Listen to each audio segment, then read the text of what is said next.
The bright lights of the Vegas Strip beckoned, promising untold riches to anyone daring enough to gamble at all. For 22-year-old Jake Matthews, those neon signs may as well have been sirens calling him towards certain destruction. Jake had always dreamed of being a professional poker player ever since he was a teenager. He'd read all the books, studied the odds inside and out, and practiced obsessively online and with his buddies.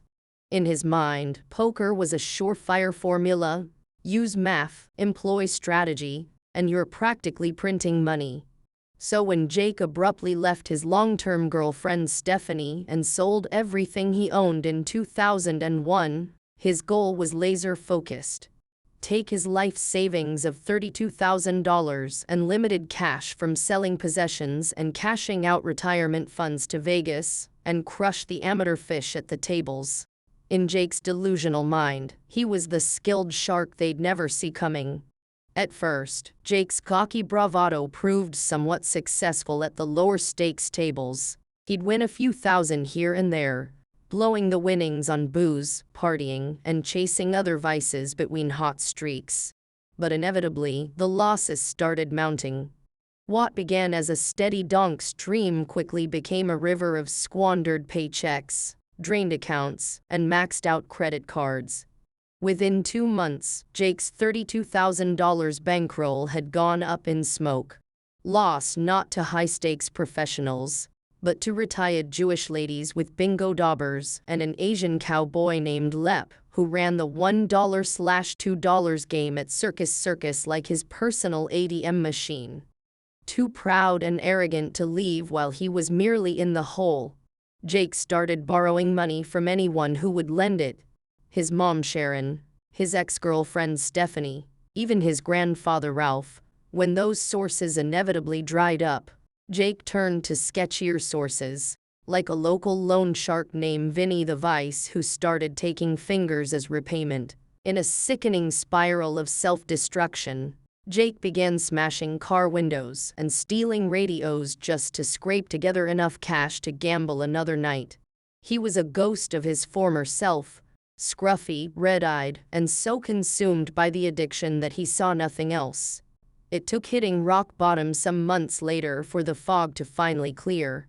When Jake's $300/month rent became 3 months overdue, his irate landlord Jose finally tossed him out into the street, putting all his belongings out on the curb of East Tropicana.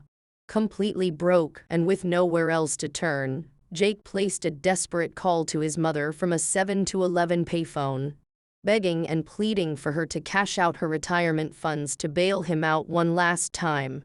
In his deluded mind, he was just about to turn things around if he could just get back in the game. To her credit, Sharon said the one thing Jake needed to hear more than anything in the world: "No, I won't enable this addiction any longer. If you want help getting better, I'll come get you. But I won't give you another dime to throw away gambling." It was this brutal moment of truth and unconditional tough love that finally snapped Jake out of his haze. For the first time, he realized just how far down the rabbit hole he'd fallen, and that he was 100% responsible for clawing his way out. What followed for Jake was a long, arduous journey of recovery that would test every fiber of his being. After his mom drove over 1,700 miles each way to bring him home, he started attending Gamblers Anonymous meetings and seeing a therapist to understand the roots of his addiction. Old habits die incredibly hard, as Jake quickly learned. There were countless boy who cried wolf moments where he'd relapse and beg family or friends for money, promising it would be the last time. Sometimes they caved, usually they didn't. Each broken promise and betrayal of trust cut like a knife. Yet Jake kept trying. He worked the 12 steps religiously. He changed his social circles and routines to avoid triggers. He got a job as a construction worker to keep his hands and mind occupied. Whenever the urge to gamble arose, he called his sponsor Mark or attended another GA meeting. Slowly, almost imperceptibly, the agonizing cravings started to subside. Weeks turned into months of being gambling-free. With each small victory, Jake's confidence and sense of self-respect began restoring. The further he traveled down the road of recovery, the more his life's foundations were rebuilt. Eventually, Jake felt ready to pursue his passion again, but this time from a place of healing rather than self-destruction. He started playing online poker recreationally for small stakes, treating it as a hobby and game of skill rather than a get-rich-quick scheme.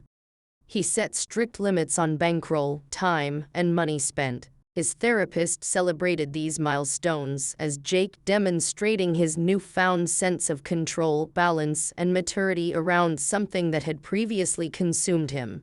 No longer was poker an obsession, but a calculated recreational activity he could enjoy without risking his sobriety. As Jake slowly clawed his way back from the depths, he also worked to redeem the bridges he had burned during his addiction. It took consistent effort and changed behaviors over years, but gradually he was able to rebuild trust with loved ones like his mother and ex-girlfriend Stephanie. He made consistent amends by taking responsibility for his actions without excuse and living a reformed life of accountability day by day. His relationship with Stephanie remained platonic, but she became a close friend who celebrated his hard-won victories. Eventually, Jake fell in love with a woman named Emily, someone who understood and respected his recovery journey. They married and started a beautiful family together, with Jake's past serving as a humble reminder of how far he'd come and how grateful he was. If Jake's story resonates with you or someone you know, please understand that there is hope. No matter how hopeless or powerless you feel against the siren song of gambling addiction, recovering is possible. It all starts with a single decision: to accept that you have a problem and commit yourself to getting well one day at a time. Seek support through Gamblers Anonymous, counseling, and trusted loved ones. Be patient and forgive yourself for stumbles, as they are inevitable on the road to recovery. More than anything, believe in your strength to overcome this immense challenge. The path will be arduous and require constant maintenance, but it's a journey well worth traveling. Having witnessed Jake rebuild his life from the ashes of addiction, I can attest that the freedom, peace, and sense of purpose on the other side is invaluable. You have so much incredible life to live beyond the grips of this disease. All you need is the courage to save yourself, and ample reserves of strength that each small step forward will provide. A world of possibility awaits when you leave gambling addiction behind.